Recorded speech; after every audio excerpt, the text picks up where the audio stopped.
Good afternoon. Today we're going to learn how to use Windows Movie Maker version 2.6. Specifically, you're going to look at a couple of tools that are kind of off to the side, maybe hidden down below, things that can really help you make your movie but you may not know about. First things first, you go to Tasks and then you go down to Import your video. You're going to select the clip that you want. At the very bottom there's an option for creating clips. This is something I don't usually check because I like making my own clips. But if you would like the program to automatically split the video file into smaller pieces, you will want to check that box before clicking import.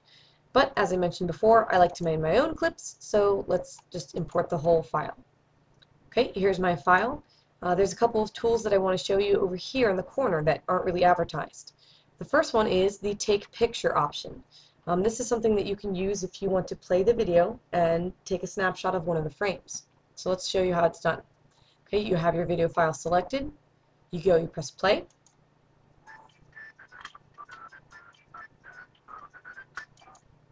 Okay, maybe you got around the area that you want, kind of like that dinosaur, like the duck, but I'm going to use this button right here to go back a frame. I'm going to go back a couple frames to get exactly where I want. That looks good. Okay, so we were grabbing a duck here. Over here to the Take a Picture, click the button.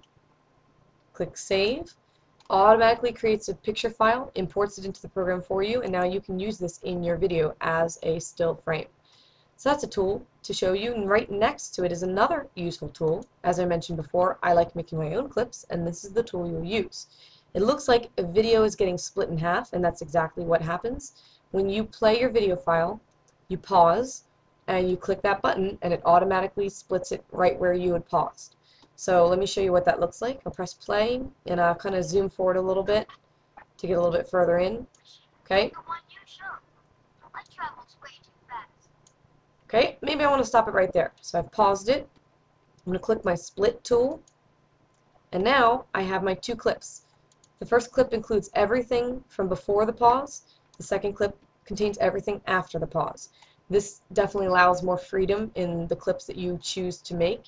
I'm going to take the first one and I can drop it down here on my timeline.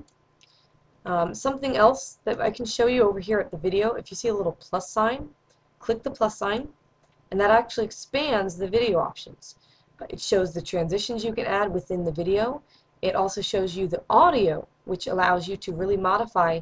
Maybe you want the audio to fade in and you want the audio to fade out.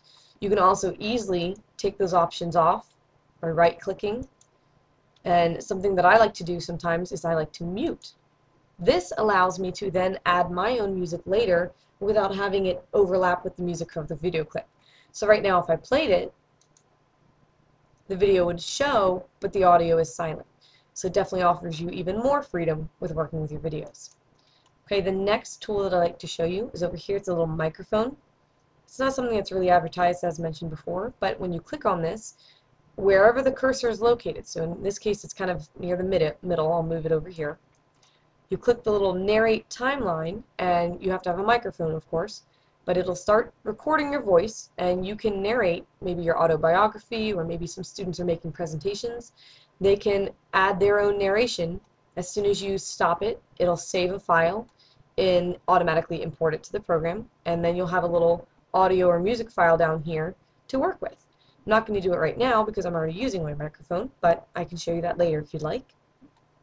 Over here, you've got all your basic options for working with the movie, and that we understand already.